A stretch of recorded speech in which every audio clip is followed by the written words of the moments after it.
Bonjour à tous et à toutes. Aujourd'hui, on se retrouve dans l'Ancien Testament, la Genèse, chapitre 12. L'appel d'Abraham.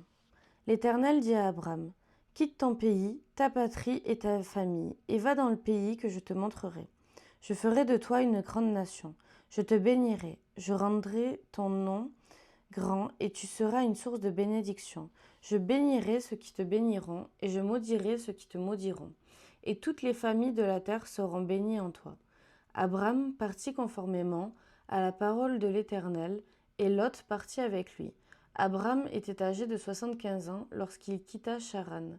Il prit sa fille Sarai et Lot, le fils de son frère.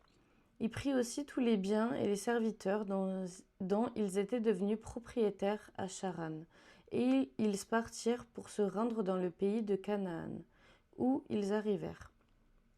Abraham traversa le pays jusqu'à l'endroit appelé Sichem, jusqu'aux chênes de Morée. Les Cananéens occupaient alors le pays. L'Éternel apparut à Abraham et dit, c'est à ta descendance que je donnerai ce pays. Abraham construisit là un autel en l'honneur de l'Éternel qui lui était apparu. Il partit de là vers la région montagneuse qui se trouva à l'est de Bethel, et il dressa ses tentes. Béthel était à l'ouest et Haï à l'est.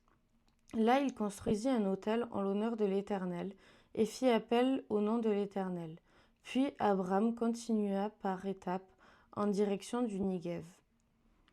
Abraham en Égypte. Il y eut une famine dans le pays et Abraham descendit en Égypte pour y séjourner, car la famine pesait lourdement sur le pays. Comme il était sur le point d'entrer en Égypte, il dit à sa femme Sarai, « Écoute-moi, je sais que tu es une belle femme.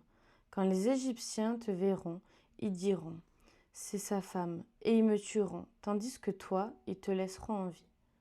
Présente-toi donc comme ma sœur, afin que je sois bien traitée à cause de toi et que je reste en vie grâce à toi. » Lorsque Abraham fut arrivé en Égypte, les Égyptiens virent que la femme était très belle.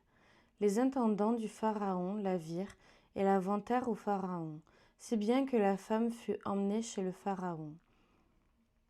Il traita bien Abraham à cause d'elle, et Abraham reçut des brebis, des bœufs, des ânes, des serviteurs et des servantes, des ânesses et des chameaux. Cependant, l'Éternel frappa le Pharaon et sa famille de grands fléaux à cause de Sarai, la femme d'Abraham.